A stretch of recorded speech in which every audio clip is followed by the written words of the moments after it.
How does your phone's battery work? I mean, really think about it. You just press some button and it turns on, and then you press the same button again and it just turns off, right? And there's just like some magical juice that's just inside, and eventually it runs down, and oh, you're in the red. You just gotta plug in some wire, and then it just starts deciding to go green again, right? All that's super weird, isn't it?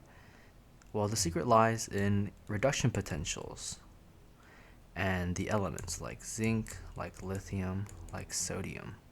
And it follows the movement of electrons, right? That sounds really familiar. That sounds like Leo Gur, right? And if none of this makes any sense to you, feel free to click the link in the comments and you'll get to basically get a whole lecture on everything.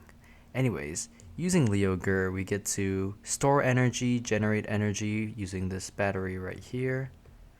And yeah, that that seems pretty simple, and if you need any more help, of course, you can look at the link in the comments. But anyways, that then begs the question,